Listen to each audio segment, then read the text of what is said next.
Well, good afternoon, everybody, and welcome to today's program on long-term care insurance. I'm Michael Bellicosa, Community Engagement Manager at the Walton Library, and we're very happy to be able to bring you this program today. We were going to have a program on this live in the building sometime before the virus hit us a year ago, and so I'm glad we're able now to do this through the magic of Zoom. I'm going to turn this over to Aldo in a moment, our speaker. Just a sec. Aldo Pantano's been with the Connecticut Partnership for Long-Term Care for 13 years. And before that, he spent 24 years in the private insurance industry, including 6 years as a sales executive promoting and selling group long-term care insurance to large employers with 500 or more employees. So he's very knowledgeable on this topic, and I'm sure we're all going to learn a real lot. In the webinar format, which we are in, your mics and cameras are set to off. I see a couple of people with their hands raised.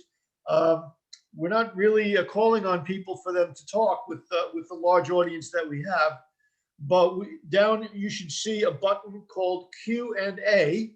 Should be right next to the button that says chat, or right near the button that says chat. And you can use the Q&A button to submit questions that Aldo and I will see. And we'll mainly deal with them at the end of the presentation. But if there's something that's a quick question with an answer about what Aldo's talking about right then, he may jump in and answer it. But mainly we're going to deal with the questions at the end. So if you have any questions, submit them through the Q&A button. And with that, I am going to turn the program over to Aldo Pantano. Aldo. Well, good evening, Michael. Thank you very much to you and the library for hosting this event. And thanks everyone for joining us tonight.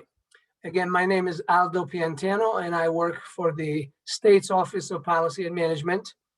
And we oversee the Connecticut Partnership program together, working with the insurance department and other agencies in the state. Unfortunately, we have a problem paying for long-term care in Connecticut and in the rest of the country. And it's because of different reasons, but because of also many misconceptions and misunderstandings. With the first misunderstanding being around what long-term care is and what long-term care is not. So long-term care is not health care. If somebody has an accident, falls down, breaks a leg, ends up in the hospital, you have doctors, nurses providing skilled care, x-rays, MRIs, CAT scans. The primary purpose is to fix what's broken and send us home as quickly as possible. With long-term care, also known as custodial care, we are referring to situations where people may need help with basic activities of daily living, such as dressing, bathing, continence, transferring, toileting. It's activities we perform throughout the day that many of us take for granted when everything is working well. The majority of long-term care is provided at home. And I mentioned one way to need long-term care is through a physical impairment. A different way to need long-term care is also because somebody needs guidance or supervision because of a cognitive impairment such as Alzheimer's. So there are two separate ways to trigger the need of long-term care. We all hear about the two words we don't want to hear about, nursing homes. Only about 15% of the people who need long-term care receive care in a nursing home. The majority receive care at home where we'd rather be.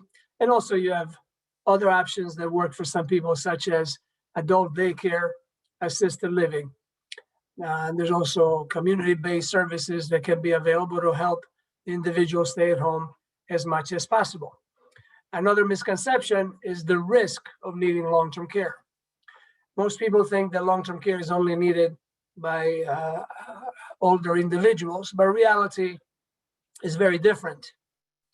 Because of sports injuries, car accidents, long-lasting disease or disability, you have Parkinson's, MS, even Alzheimer's is attacking people at a younger age. I have a friend's sister who was an attorney at age 49. She was diagnosed with Alzheimer's and 6 years later, she passed away in a nursing home. Another friend of mine's wife right now is at Alzheimer's for 3-4 years, and she's about 55. And lastly, another friend who has a brother, 4 sisters, their mother had Alzheimer's for 20 years.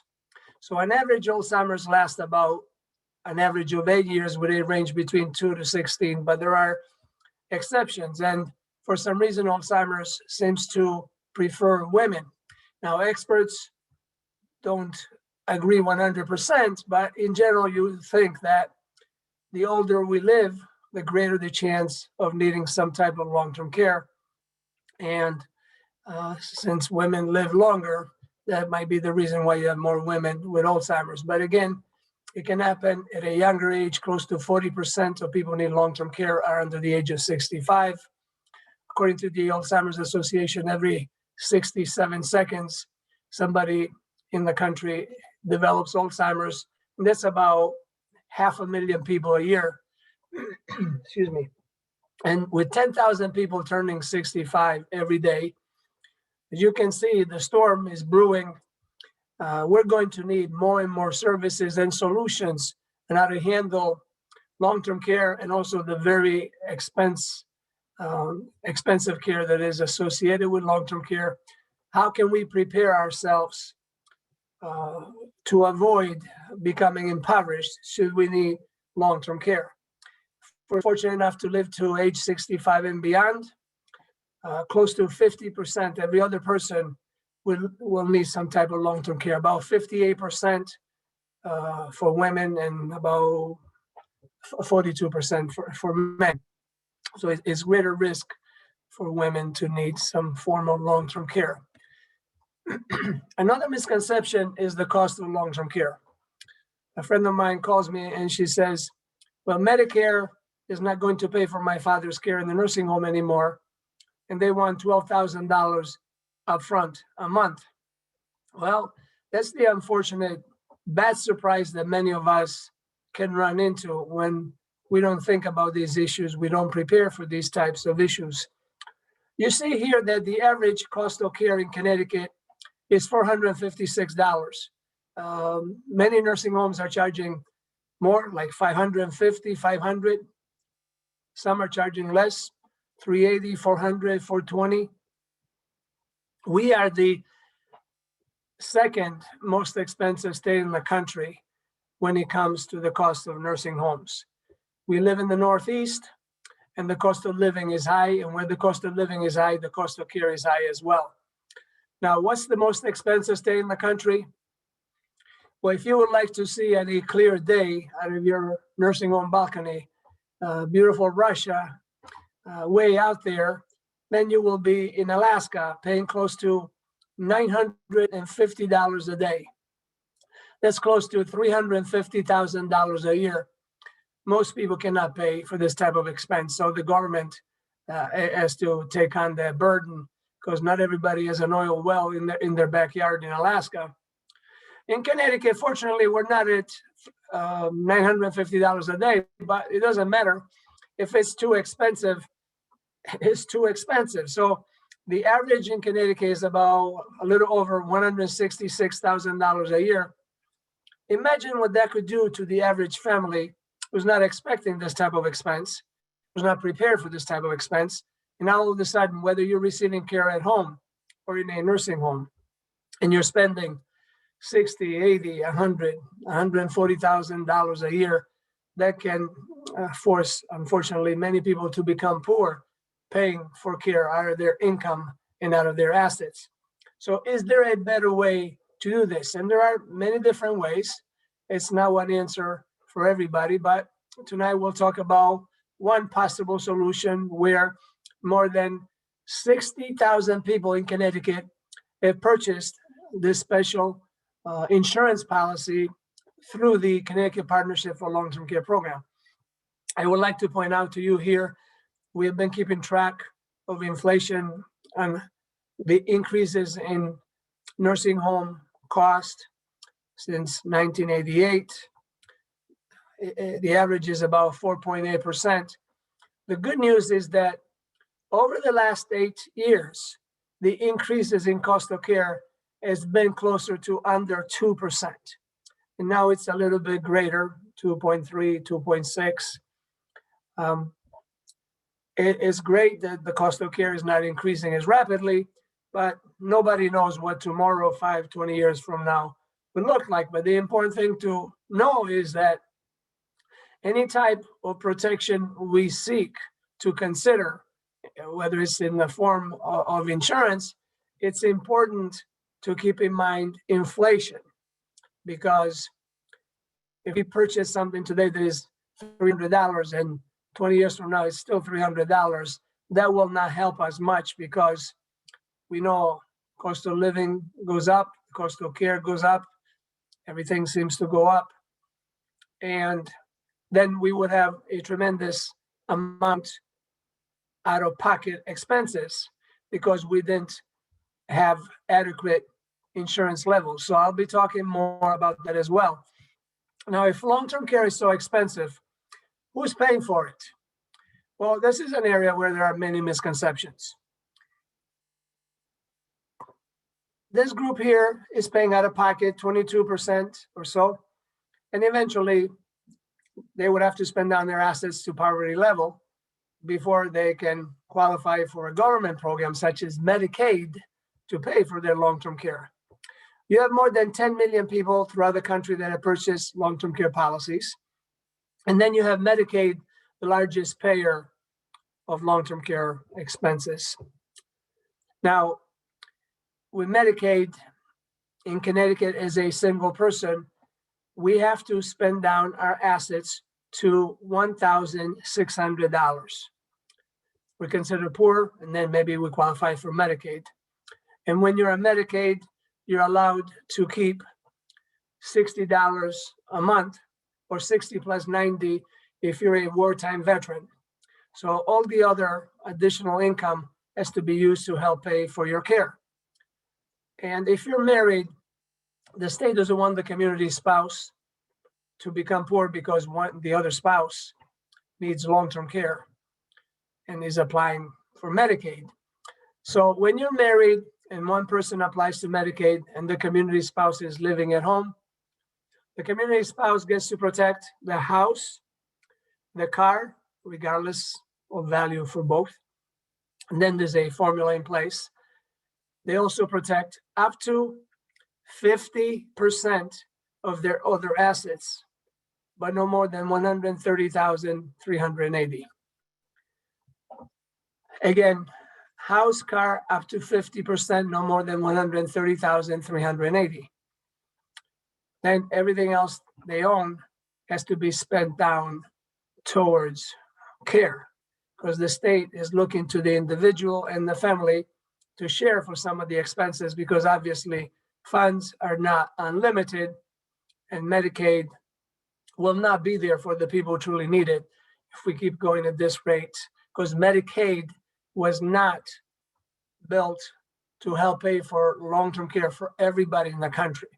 It was initially designed to help poor women and children, and obviously there's a very large expense now for long-term care through Medicaid. Notice that we do not even list Medicare here. And that's a big misconception, because many people think Medicare will take care of it, but remember these numbers. On average, Medicare pays for long-term care an average of 25 days. Then it's between 1 and 100 days at the most.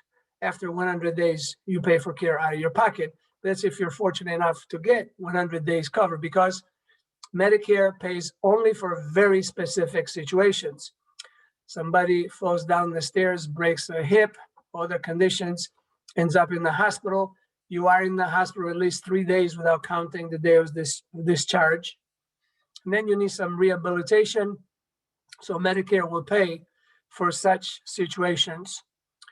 But if you just need custodial care or help with basic activities of daily living, because we're getting older, because we've had injuries, falling down the bike, soccer, football, whatever the situation may have been, If we just need help with activities of daily living, Medicare will not pay for it. If we need care 7 days a week, 24 hours a day, Medicare will not pay for it. If we need help because of a cognitive impairment, Medicare will not pay for it. So many people end up getting turned away when they apply to Medicare, big, bad surprise. And then unfortunately, some folks will end up being determined to be poor and qualify for Medicaid. Now, why is the state even interested in talking about long-term care? I mean, this is a huge, huge issue throughout the country, not just in Connecticut.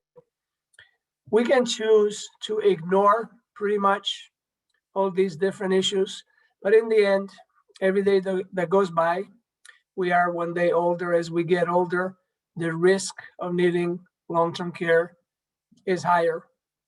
And unfortunately, especially in the Northeast, the cost of care is pretty high. There are many states out there, Arizona, South Carolina, Florida, Mississippi, Louisiana, Texas, where I'm going to say, let's say 75% of the states, where the cost of care is well below $400. You could pay $300 a day for a nursing home in Texas or many of the other states where the cost of living is less and the cost of care is also less. The Affordable Care Act, Medicare, health insurance are not designed to pay for long-term care. So we are on our own for the most part. And none of us want to lose everything we own to qualify for Medicaid. And there are ways, legal ways to transfer assets. You want to make sure you pick the right time, because if you transfer everything to a son or daughter, don't forget now they own everything. You should set it up in a trust, and hopefully there's no divorce that may end up splitting all your assets. But those are things for people to think about. They can consult with an elder law attorney as necessary. People have a lot of different options. Another reason why we talk about the long-term care issues is because of this very special program called the Connecticut Partnership for Long-Term Care. The state was very innovative and proactive by introducing the first partnership program in the country back in 1992. Back then, Governor Bill O'Neill set up a task force to analyze long-term care and insurance and options. And the conclusion was that most people could not afford to buy insurance or could not afford to buy enough insurance.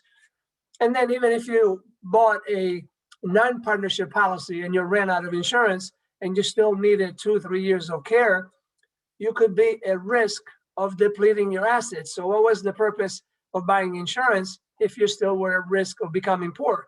So that's where the idea of the partnership was born, with a very unique solution that for those of us that purchase a partnership policy, if we run out of insurance, we have the state guarantee that we will be able to protect a much larger amount of assets than we otherwise would without the partnership. And I'm going to explain how all that works. Now, the partnership was created with these 4 goals in mind: to help us Connecticut residents have better ways to deal with long-term care and protect ourselves against the financial risks associated with long-term care situation that includes a lot of expenses.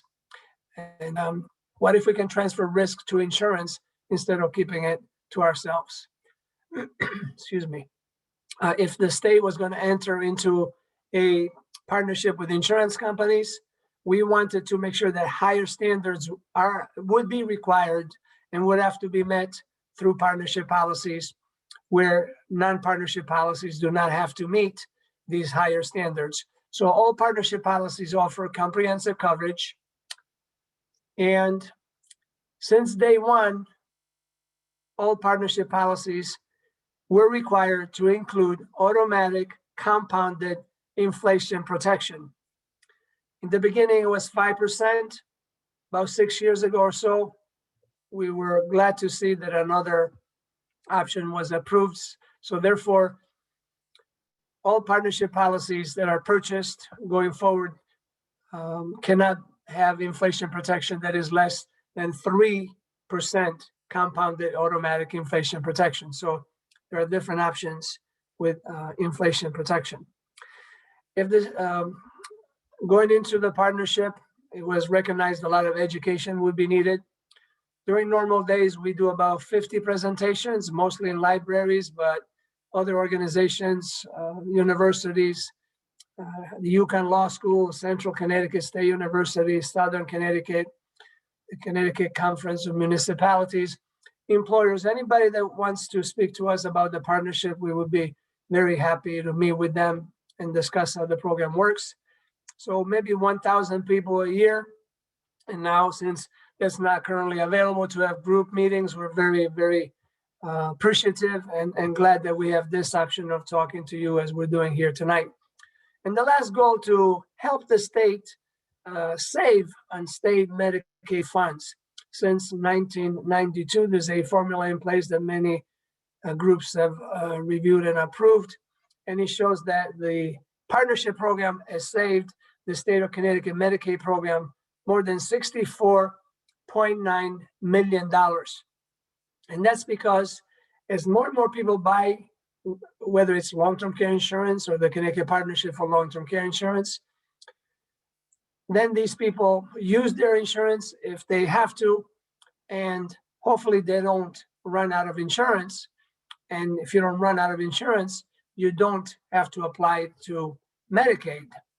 And incidentally, 95% of partnership policyholders have had more than enough insurance to cover their long-term care needs.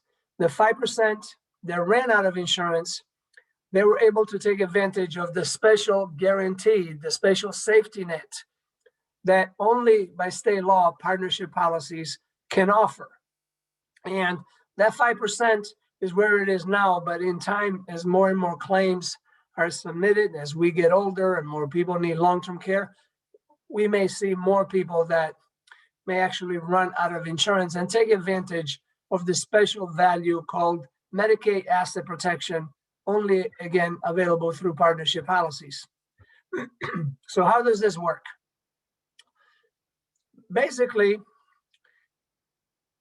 the partnership policy is an insurance policy just like any other insurance that we may purchase. Homeowners, life insurance, disability, automobile insurance, we buy through the insurance company, and hopefully we will never need it. But if we do, then we will file a claim with the insurance company.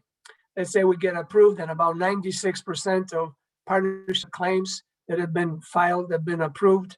And incidentally, more than $590 million have been paid for partnership claims since 1992. All right, so the insurance company is paying benefits. There are insurance features in your policy, which is the contract between you and the insurance company. And every time that $1 of insurance is paid by your partnership policy, that gives you $1 of Medicaid asset protection. So we start out with an insurance policy, and we have a separate account called Medicaid asset protection account, which starts out as zero when we purchase the policy. But as the policy is paying benefits, each dollar paid increases the Medicaid asset protection account by $1. So if $10,000 paid at the end of the month, you have $10,000 value of Medicaid asset protection. $50,000 after 5 months, you have $50,000. And if your policy pays $300,000, then you have $300,000 of Medicaid asset protection. So I'll give you a quick example, then we'll go through some more details. Let's say you have 2 Connecticut residents and they're both single. Same everything, same age, same health, same everything. They each have purchased $300,000 of insurance. One purchased a non-partnership policy and one purchased a partnership policy. The single person files a claim at age 70. It's with a non-partnership policy, runs out of insurance 2.5 years later, still needs care, no more insurance, has to apply to Medicaid. Medicaid says you're single, you have to spend down your assets for the nursing home to $1,600. The other individual is a partnership policy that pays $300,000.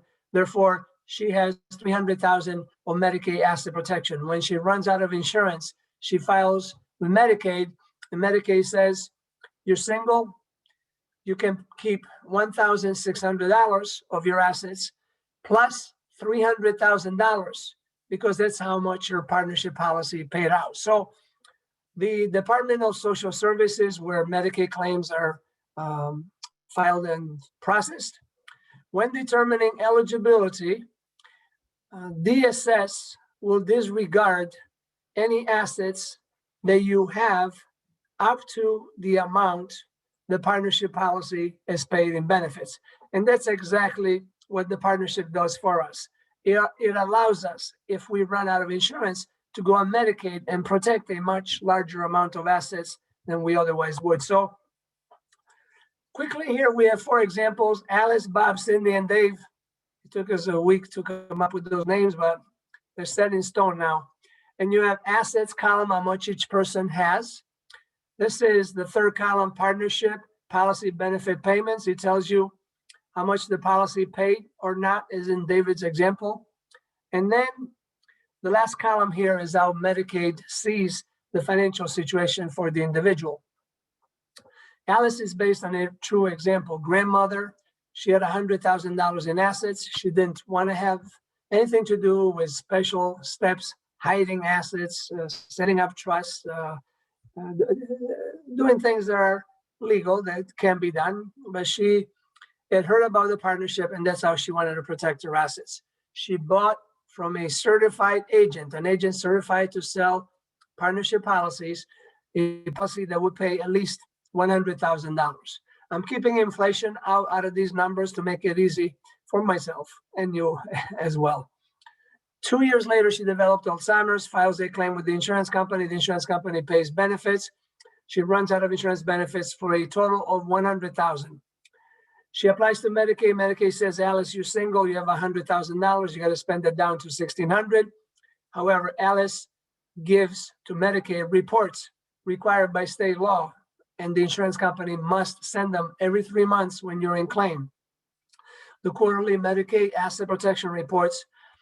And the reports show that the insurance company paid in full $100,000, so she has $100,000 of Medicaid asset protection.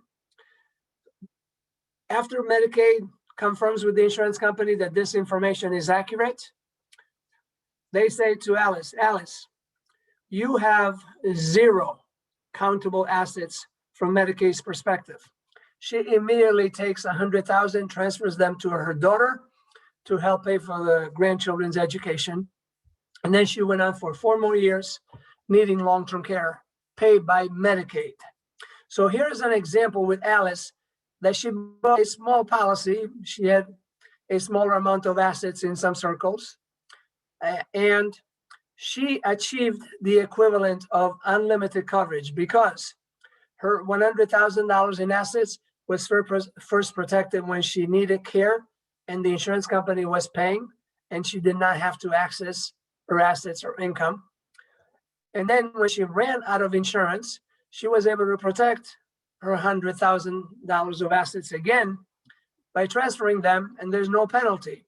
Now, Bob here is the same example, except he has $200,000. He buys a policy partnership that pays $200,000. 10 years later, files a claim. A year and a half later, he runs out of insurance. He has $200,000 of Medicaid asset protection because that's how much the partnership policy paid out. Files a claim. Medicaid says, Bob, you're single, you have $200,000. You have earned the right to protect $200,000. You have 0 countable assets. Bob has a number of options. He can keep $200,000 and do nothing with it. If it grows to $220,000, the extra $20,000 must be spent down towards care because you only get to protect the original amount of how much Medicaid asset protection you earned. Now, if Bob transferred his $200,000 to a friend, a religious organization, or let's say he was married, he transferred $200,000 to his wife. At renewal, when Medicaid sees that $200,000 has been transferred out of his name, then no further action from Medicaid. There won't be any questions as to what happened to the $200,000. Bob can also take whatever amount he wants, $10,000 a month, $5,000, $20,000, $50,000. He can gift it as he wishes to do, or he can spend it every week by beer, wine, and pizza for everybody in the nursing home. Everybody will love Bob. The point is, it's his choice. Nobody will tell him how to spend protected assets. Cindy here is an example of the equity of the program. She has $1 million in assets. Cindy has worked hard for her money and she's careful. And the certified agent says, Cindy, if you wish to protect 1 million, first you got to buy a policy. There's a pool of money of 1 million. If someday you need care enough to spend 1 million, then you have $1 million in asset protection. But Cindy buys a policy that would pay $200,000, figuring something would be better than nothing. 7 years later, she has an accident, needs long-term care, files with the insurance company, $200,000 in full is paid. So she has $200,000 in Medicaid asset protection. She files with Medicaid. Medicaid says, Cindy, you have 1 million, you're single. You have earned the right to protect 200,000. The difference of 800,000 must be spent down before she would qualify for Medicaid. Now, Cindy could have achieved the $1 million in insurance benefits by purchasing a $500,000 policy, $500,000 with 5% compounded automatic inflation protection. And if she didn't file a claim during the time, after 14 years, you see each year, $500,000 grows by 5%. And if you do the math, after 14 years, that grows to 1 million. And if then someday she filed a claim and 1 million was paid by the insurance company, she would have 1 million in Medicaid asset protection. David here is someone like many of us decide we're not going to worry about this, que sera, sera. Or unfortunately for Dave, he didn't know and he met with an agent who was not certified to sell partnership policies. And you can find great policies out there. You got to do research, and if you're fortunate to know someone who's very knowledgeable in these topics, they can help you tremendously. But Dave decides to buy the policy. It's a non-partnership policy with a pool of money of $200,000. He runs out of insurance 10 years later. There's no Medicaid asset protection. It's zero because it is a non-partnership policy. That's just the way it is. Therefore, when he runs out of insurance, applies to Medicaid. Medicaid says, David, you're single. You have to spend down your $200,000 to $1,600 before Medicaid will kick in. Now, I've been talking about Medicaid and nursing home just so that you know, there are 2 home care programs that people may be eventually be eligible for long-term care. One is the home care program for the elders through the state of Connecticut, and one is the home care program through Medicaid. But you still will call the same number and they will tell you which of the 2 you may be eligible for. And when you're at home, then you're protecting more assets than just $1,600. And I'll tell you at the end of this presentation where you can go on our website to get a lot of information on government programs and the partnership. All right, so these are the situations. Hopefully you got a better understanding of how Medicaid asset protection works. And if there are questions later, we'll take them. It's important to remember that insurance companies have nothing to do with Medicaid asset protection except some reports, some administration, and send in the quarterly Medicaid asset protection reports. Medicaid asset protection is free. It's something the state is doing for us to give us more incentive to consider purchasing a long-term care partnership policy. If we were to look at a quote from an insurance company that sells both partnership and non-partnership, the premium would be exactly the same. So as long as you're comparing apples to apples, the partnership policy and non-partnership policy, the cost will be the same. Obviously, if you have a non-partnership policy that has no inflation protection, or for example, 5% simple, and you have a partnership policy with 5% compounded, the 5% compounded richer coverage will cost more. Now, there are many benefits and values to the partnership. One of them here is, that may protect some people, the federal government requires the state Medicaid program to recover assets or recover funds that the state had to put out to pay for the individual's long-term care expense for the nursing home. However, if those assets were protected through the partnership, then the state will not go after to try to recover those funds. All right, so what happens if we move out of Connecticut? Well, before we move out of Connecticut and we choose to buy a policy in Connecticut, you need to provide a bona fide address. Just one time, it's a bona fide address. It can be a work address or a P.O. box, since we haven't yet figured out a way to live in them. So provide a bona fide address. The policy will be issued at that address. Nobody's going to keep track of anybody. So if 3 weeks later, after the policy is issued, for some reason you got to move to another state, you are not required to stay here or vote here or pay taxes here. Even if you're here just 2 weeks out of the year, it doesn't matter. It's just that initial application, you need to provide a bona fide Connecticut address. So what happens if someday I move out of Connecticut? All right, so the first thing that happens is that you have a different address. And it's important to remember that your Connecticut partnership policy is a contract with the insurance company. Anywhere you go in the country, benefits will be paid. Some insurance companies include even Canada as part of the covered territory. So that's the first step, is understand wherever you go, you have this type of insurance, and we pray we will never need it. However, if we do end up needing it, we have peace of mind over the years that we have this extra protection that can be incredible in terms of value if someday we file a claim. Now, in 2009, the federal government came out with a Reciprocity Compact, January 1st, 2009. And he stated that all the states with new partnership programs were automatically part of a Reciprocity Compact. And let me state up front, there are 45 states with partnership programs.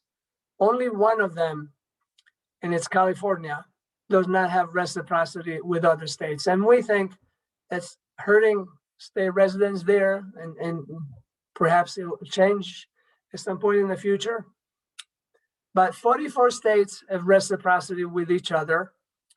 The states that don't have partnership programs are Alaska and Hawaii, Mississippi, and then Vermont and Massachusetts. Now, Vermont and Massachusetts in the past, different times have indicated possibly developing a partnership program. They have not yet, so it's up to them. But what happens with reciprocity? If I move to Florida, 10 years later, I filed a claim and I run out of insurance. Let's say I have $300,000 of Medicaid asset protection. I file, when I run out of insurance, a claim with the Florida Medicaid program. As long as Florida and Connecticut have reciprocity with each other, then the Florida Medicaid program will recognize the $300,000 of Medicaid asset protection I earned through the Connecticut Partnership policy. Let's say I'm in the Medicaid program, and for some reason at that point, Florida and Connecticut opt out of the reciprocity agreement. Well, I'm in the system already, so they can't touch me. They can't touch my assets. I have protected assets. I can do what I want with those assets. But let's say that 10 years from now, when I run out of insurance, Florida and Connecticut don't have reciprocity with each other. Then my options would be to move to a state that has reciprocity with Connecticut, or stay in Florida and pay for care out of my pocket. I would not have Medicaid asset protection, or return to Connecticut and take advantage of Medicaid asset protection here. And the reason I tell you this is because reciprocity is not a lifetime guarantee. It's something the federal government did, excuse me, and they developed it, giving the states the option of opting out, if they choose to do so, by sending a letter to the federal government 60 days in advance. So the important thing to remember here is this: reciprocity is not as important today, but it is very, very important at the time, wherever we are, that we run out of insurance, and then we need to apply to Medicaid to take advantage of Medicaid asset protection. So I wouldn't be so worried about this state or that state that has reciprocity or not. I mean, it's important to ask. And on our website, we have a list of the states. And I'll show you some information later. But since 2009, no state has opted out of the reciprocity agreement. And it'd be interesting to see what the future holds. I think we all understand that it's important for people to have the option of moving in and out of states without getting penalized. So in Connecticut especially, we strongly believe in reciprocity. All right, so here's the very interesting slide. Insurance companies that sell partnership policies. Since 1992, we've had 25 insurance companies selling partnership policies, not all at once. We started out with 3, 5, 4, 7, 6. Insurance companies do whatever their corporate strategy is. Some have left, came back, but the marketplace has shrunk significantly. I think it's a time of change. And there are 3 insurance companies listed here. Genworth only sells policies internally, so you can't buy it with the help of a financial advisor or insurance agent. You have to contact Genworth through the website or calling them and say you would like to speak with a certified agent who can provide a quote on long-term care. Then there's Bankers Life and Casualty, that you can find an agent who represents Bankers Life and get a quote through him or her. Then Transamerica Life has recently announced that as of July 1st, they are not selling new policies.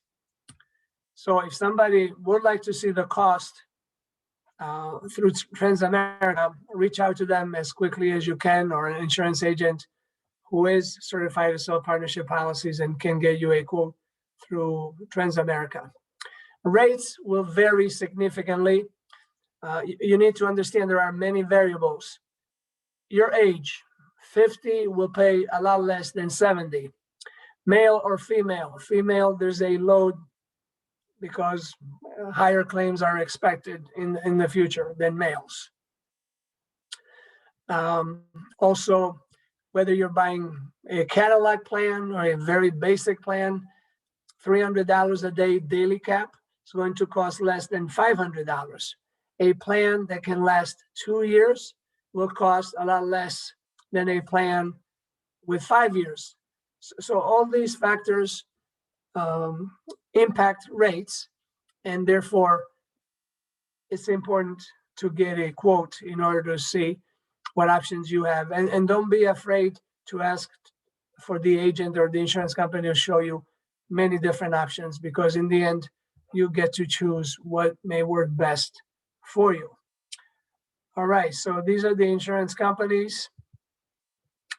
There's a toll-free number here that you can call if you have any questions.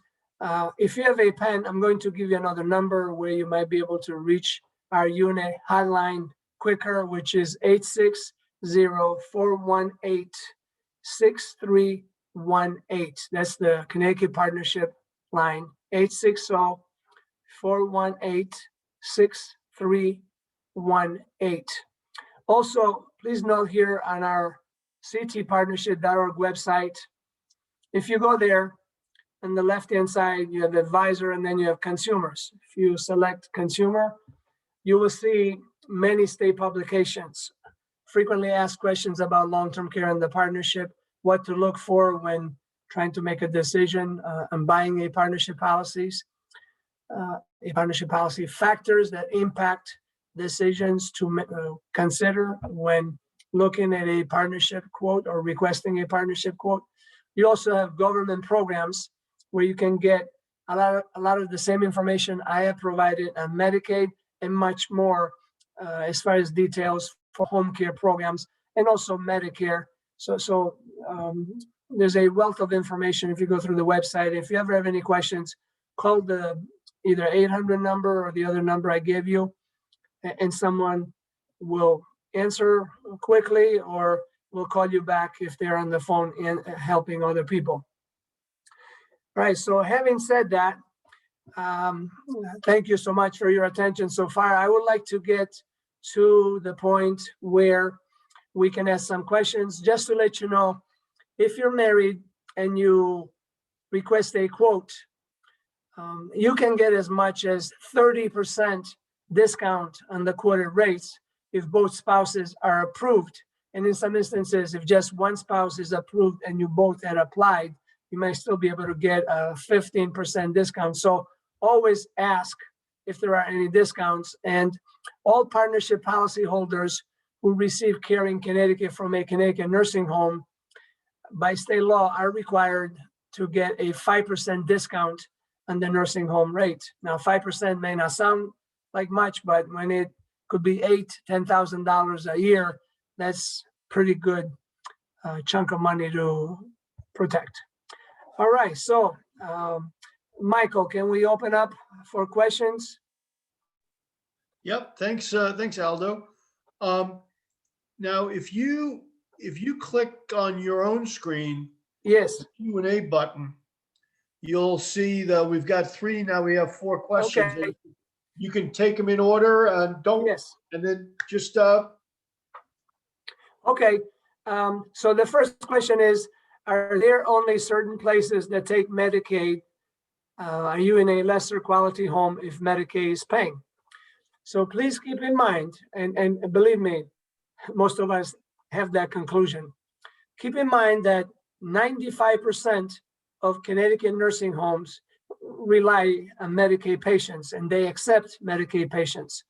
Only about 5% don't accept Medicaid patients, and those are unique situations like a religious organization, continuing care community. So for the most part, all nursing homes, almost all nursing homes accept Medicaid patients. One of the big differences is that when you're on Medicaid, you're required to have a semi-private room. Doesn't matter who you are, how much other assets you have that you can pay for extra care, does not matter. If we apply to Medicaid, the requirement is that we have a semi-private room. So if you were in a private room before, unfortunately now you will have to go in a semi-private room. Now you can ask for an exception if you are a risk to yourself or others. Then in that case, Medicaid will grant the exception and give you a private room. So that's the answer to that question. As far as the age limit to purchase these policies, on our website, when you go under consumer, and then you see all the publications, there's one called the Policy Comparisons Report. And the intent of that report is not to tell you what insurance company is better than the other one. It's just showing you highlights for each insurance company. So it'll tell you what's the most that you can purchase, like $1 million. Also, if one insurance company stops at age 65, or 69, so they won't issue policies for anybody older than that. One of them may go to 84, one to 79. So that's also a question you can ask the insurance company or financial advisor, or you can look it up on our Policy Comparisons Report. And if anybody has any issues in looking through this information, like I mentioned, give us a call at any time and we'll walk you through some of the reports as needed. So 18 to whatever age limit the insurance company may have. I do not know what the typical yearly premium for a $100,000 policy can be. Maybe you may pay $2,000, you may pay $4,000. It depends on your age and what else. Because if you get a $100,000 policy and the daily benefit is $300, it's going to cost less than if you have a $100,000 policy and the daily benefit is higher than that. But these days, the minimum annual or the lowest pool of money that you can select would be $456 is the average daily benefit. So people try to buy close to the average, but the lowest daily benefit amount that we can select in 2021 is $300. So $300 times 365, that gives you, let's say, a little close to $120,000 a year. So that's the lowest amount of partnership policy that you can select. All right, I hit on that a number of times. So there's no published list of premium that applies to everybody. It also varies by insurance company. Can you share the slide deck for us to use as a reference? The slide deck for us to use as a reference. Okay, I'm not sure what that question means. If Hey, Aldo, yeah. what I think what they mean is, could I, for example, email your PowerPoint to them? And the big answer is yes. I will email the slide presentation, Michael, to you tonight or tomorrow morning, and then you can send it to everybody that participated in the program. Okay. Great. All right. So you mentioned those insurance companies, but it sounds like they are not working for us in Connecticut. So basically, there are 3 insurance companies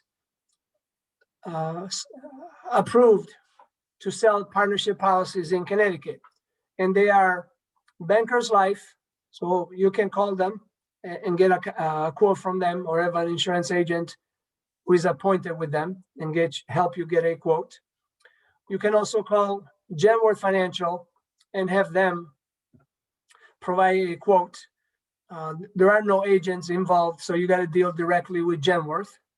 And the third is Transamerica, with the caveat that they're going to stop selling as of July 1st. So if someone wants to get a quote from Transamerica, I would make this a priority before they shut the door. So if you run into any unique situation with any of the insurance companies, please do call at the number I gave you and ask to speak with me or anyone there, and we'll see how we can help. But definitely, as of today, you can buy a partnership policy from any of those 3 insurance companies. Will the policy cover in-home care by healthcare aid? And the answer is yes.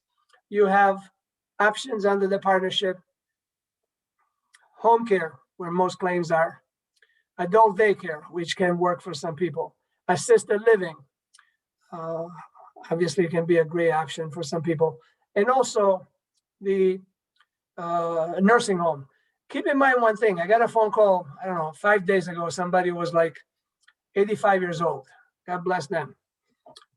Very lively individual. I told him I hope I'll be the same when I'm 70. And he said he and his wife live in Florida. They want to move to Connecticut. They want to move to an assisted living. And is the insurance company going to pay for it? So you got to remember that long-term care insurance is just like any other insurance policies. For example, you can't file a claim on your automobile insurance if there's no damage. You can't file a claim on your home if there's no damage. Same thing with the partnership. We can't just move into an assisted living facility, and if we don't trigger the insurance benefits, then the insurance policy is not paying for it. Just because it's called assisted living facility, that's a choice you made to live in there, and you're going to pay for it out of your pocket. Now, if someday you trigger the insurance benefits, and there are 2 ways I mentioned before: you need assistance with 2 of 6 activities of daily living, or you have a cognitive impairment that requires guidance or supervision. And that language is specified in the policy when you can trigger the insurance benefits. Then that's the time that the insurance policy will pay benefits on your behalf. Okay, so I mentioned nursing homes. This is another question. Can these partnership policies be used and I've answered the question. Yes, they can be used in any of these settings. You have a pool of money and you choose how you wish to spend that pool of money after you have triggered the insurance benefits. Do policies only last 3 or 5 years? What happens after that time period? What if you need 25 years of nursing home care? All right, so I would like to point out one thing. When a policy is listed as 1, 2, 3, 4, 5 years, that number is just a way to classify the policy. So I'm going to give you an example of how a 3-year policy could actually last 6 years. It's not so much 3, 4, 5 years. The bottom line is how much pool of money is in your insurance policy. Here's an example. If your policy pool of money is worth $300,000, and let's say that you have a daily benefit of $400. You're getting care at home and it's costing you $200 a day. So you're not spending $400, you're spending $200. That leaves another $200 of your daily benefit in the pool of money. Therefore, in that example, if you keep spending $200, it would take 6 years before you run out of insurance. So it's not so much that you reach that time limit and everything ends. It comes down to how much you have left in the pool of money as you're using it.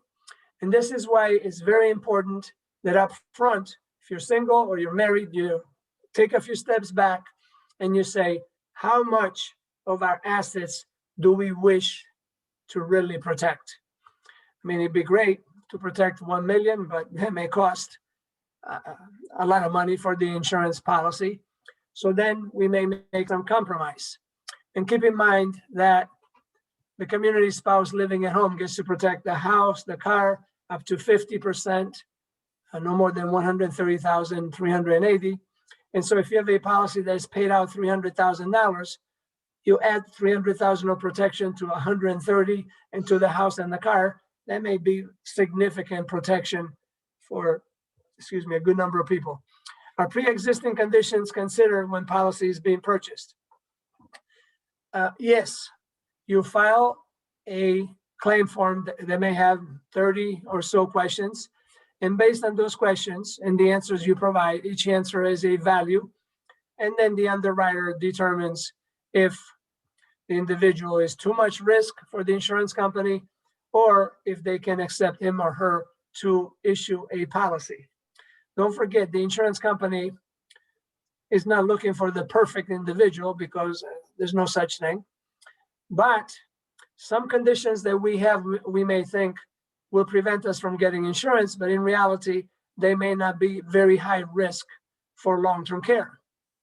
The insurance company wants to make sure they don't take $3,000 from us, and then a couple of years later, we file a claim that requires a payment of $250,000. Obviously, that is not a good formula to work, and therefore they try to avoid situations where people are just buying the insurance because they know they have conditions that will require a claim to be paid. So all conditions will be reviewed when you're applying.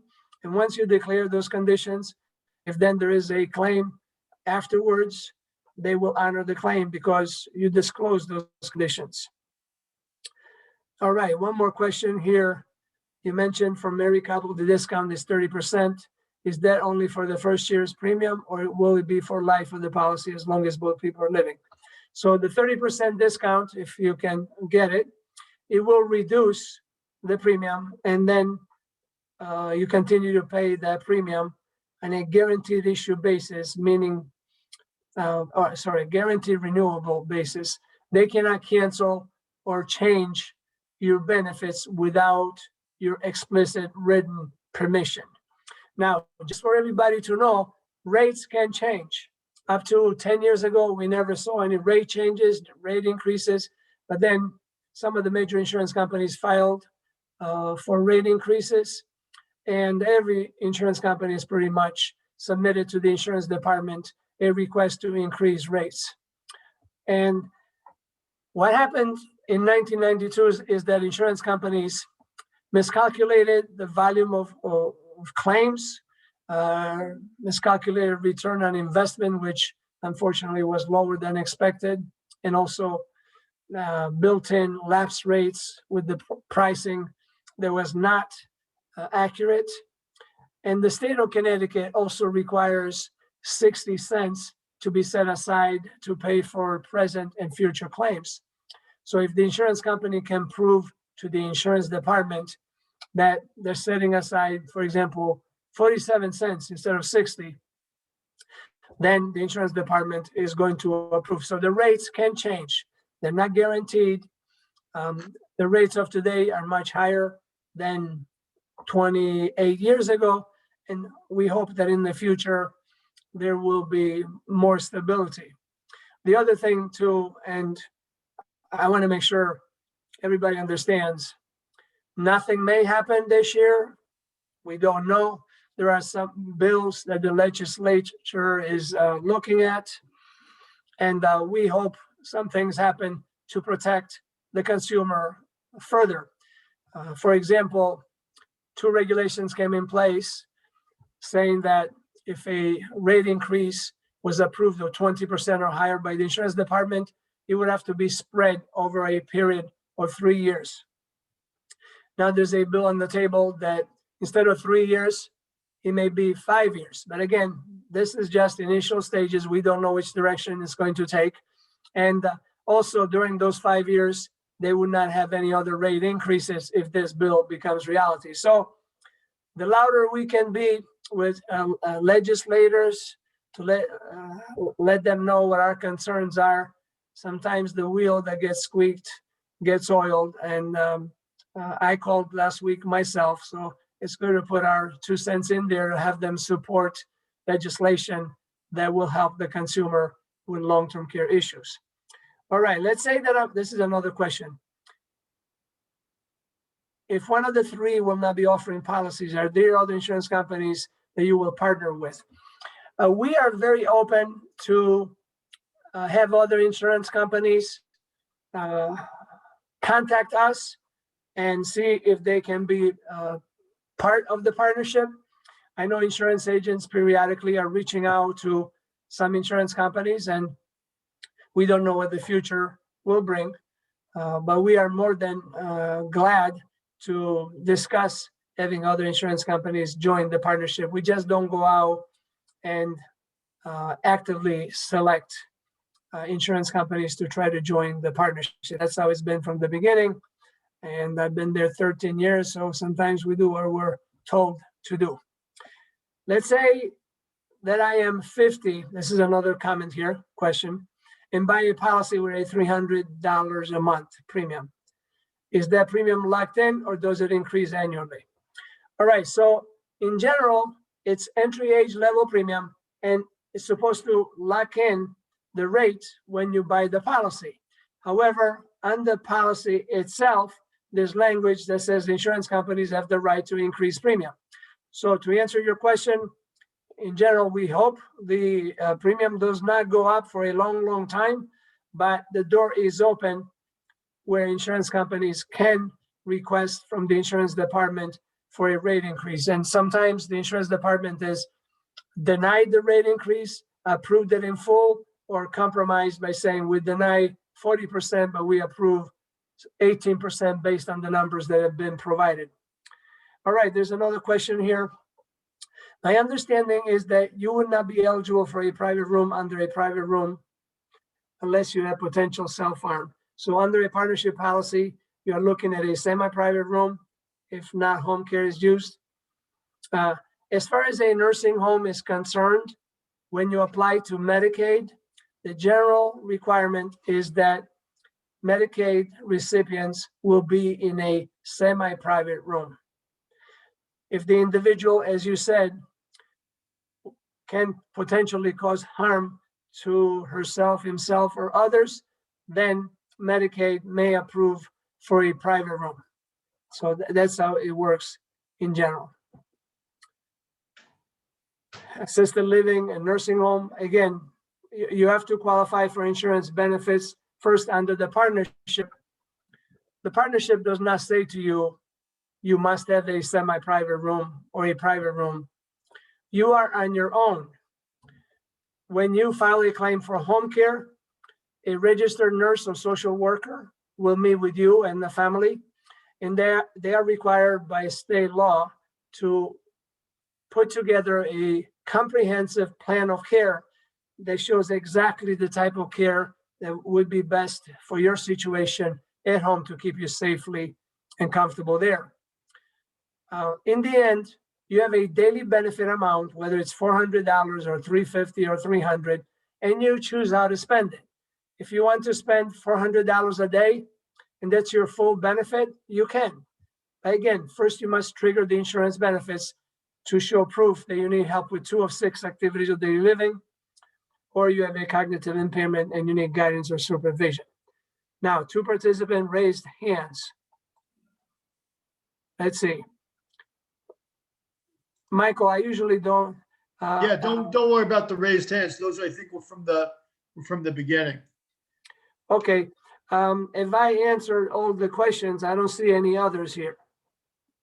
There was one other question that I know you spoke a lot about the 3 insurance companies. Yeah. Somebody specifically asked, why is it that there are only 3 insurance companies participating? Okay, so I may have mentioned this is a time of change. 10 years ago, you had 150 insurance companies selling long-term care policies. Today, you're fortunate if you have 10 throughout the country. And, where there's a gap, somebody usually comes in to fill in that gap. 28 years ago, insurance companies started selling policies like crazy with unlimited coverage. Unlimited coverage is very difficult to price. How can you put a price on something that may pay forever? And so that was clearly a mistake. And therefore, you're not going to find any unlimited policies today. So there have been more restrictions put on the underwriting to be more efficient in the decisions that the insurance companies are making.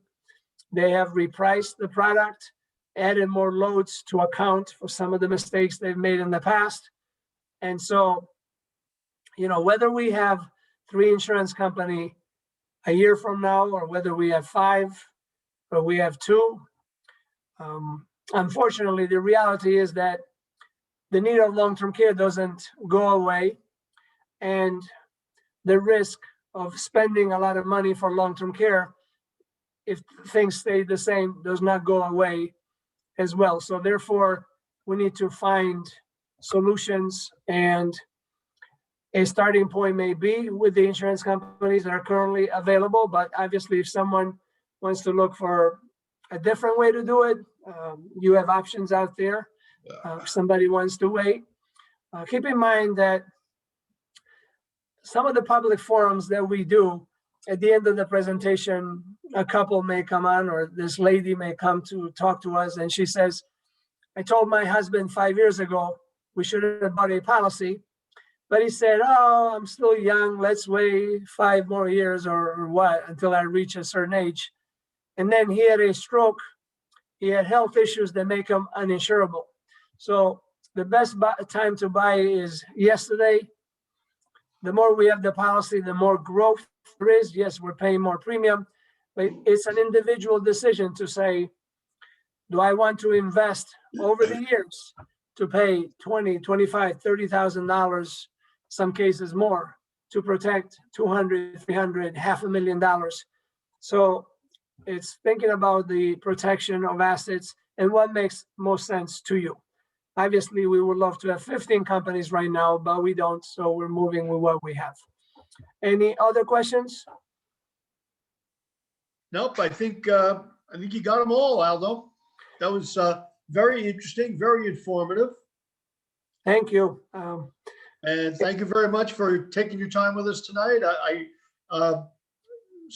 some people used the Q&A box just to say thank you, very informative. There were a handful of those comments also. So thanks very much.